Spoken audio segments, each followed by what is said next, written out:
सन 1971 और 1972 में भारत की प्रधानमंत्री इंदिरा गांधी थी।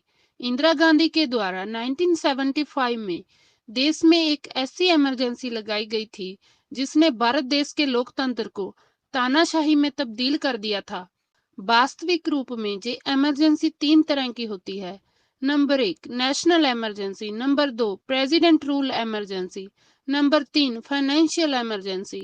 लेकिन इंदिरा गांधी के द्वारा 1975 में देश में नेशनल इमरजेंसी लगाई गई थी। असल में ये इमरजेंसी देश में तब लगाई जाती है जब देश में कोई युद्ध चल रहा हो या देश को कोई बाहरी खतरा हो।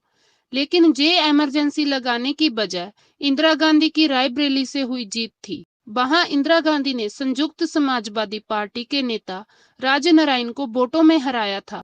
राजनारायण ने हार के बाद इंदिरा गांधी पर इलाहाबाद कोर्ट में केस लगा दिया था कि इंदिरा गांधी इलेक्शन में हेराफेरी से जीती है। पूरी जांच पड़ताल के बाद पता चला था कि ये केस सही है, जो उस समय की एक बहुत बड़ी बात थी।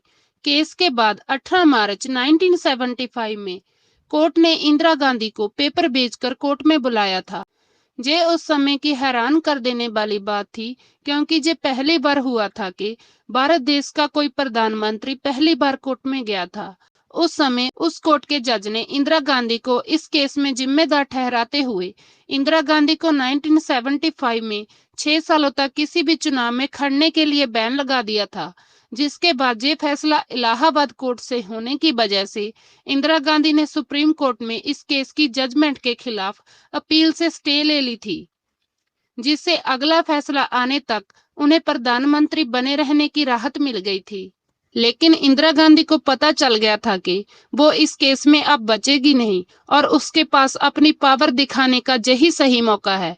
उस समय इंदिरा गांधी के छोटे बेटे संजय गांधी को इंदिरा गांधी का राजनीति में अच्छा सलाहकार माना जाता था और उस समय इंदिरा गांधी को इमरजेंसी लगाने की राय भी संजय गांधी के द्वारा ही दी गई थी और उन दोनों ने इमरजेंसी लगाने का पूरा प्लान पहले से ही कर लिया था और वो एक बहाने की उड़ीक कर रहे थे।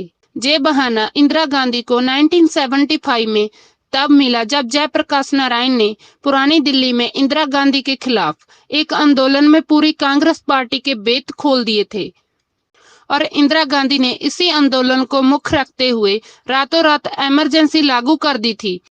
ये इमरजेंसी 23 जून 1975 और 21 मार्च 1977 तक चलती रही, अर्थात 21 महीनों तक ये इमरजेंसी चलती रही, जिसके दौरान इंदिरा गांधी और उसके बेटे को हिटलर कहा जाने लगा था।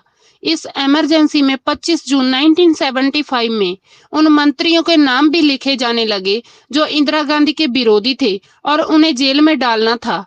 दूसरे दिन ही उन सभी विरोधी मंत्रियों को जेल में डाल दिया गया था।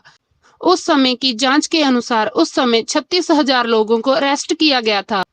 इंदिरा गांधी के क्राइम के बारे में उस समय आम लोगों को कम ही पता चलता था, क्योंकि उस समय जानकारी देने का साधन केवल न्यूज़पेपर ही होते थे और उस समय न्यूज़पेपर में भी खबरें प्रधानमंत्री इंदिरा गांधी के अनुसार ही छपती थी।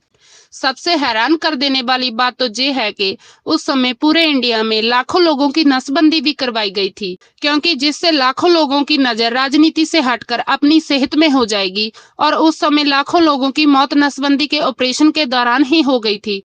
प्रधानमंत्री के द्वारा डॉक्टरों को महीना भर नसबंदी करने का टारगेट भी दिया गया था और वो टारगेट पूरा ना होने तक उनको सैलरी ना देने की धमकी भी दी गई थी।